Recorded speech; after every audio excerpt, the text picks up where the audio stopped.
Hello friends, जय Jagannath. Welcome to my YouTube channel. आज आसतु आम यही वीडियो बनेबा पार्वण छतु बा ताकू कहीं कहीं इंद छतु भी कहती, कहीं कहीं नाड़ी छतु भी कहती। यही छतुटी श्रावण मासरे फुटुथिबारु कहीं कहीं श्रावण छतु बोली भी कहती।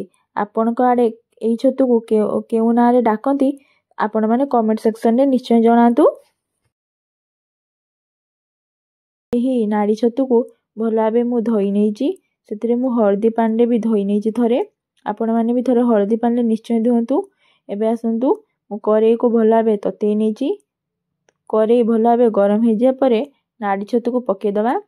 तेल पकईले से पानी बाहर से मुझे तेल पकई ना। नाड़ी छतु को कड़ाई रे पकई सारिया से मु लुण पकई नौची स्वाद अनुसार।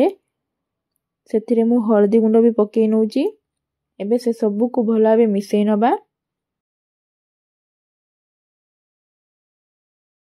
जहा फल रे लुण एवं हलदी गुंड छतुर चारिआडे जाई लागी पारिबो।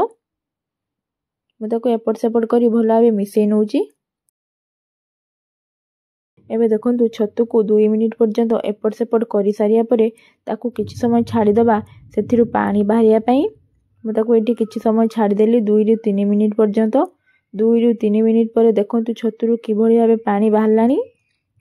एही पानी को किछि समय एही भଳି भाबे छाड़ी दबा जहा फल से फुटी फुटी मरी जीवो। मु एठी किछि समय ताको छाड़ी दउची छतुरु पानी जेमती मरी जीवो।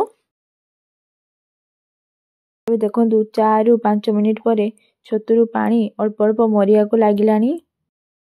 आउ 2 मिनिट पर्यंत छतुरु पूरा पानी भल भाबे मरिया पई छाड़ी दबा।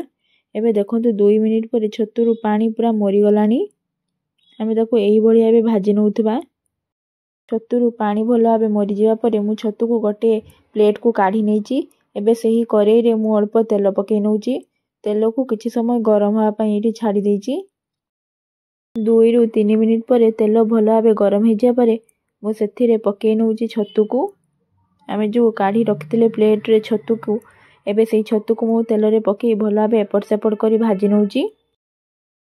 छतु को किछि समय तेल रे छाड़ी सारिया परे पानी भल भाबे टिके टिके जहा भी थिला मरी गलानी।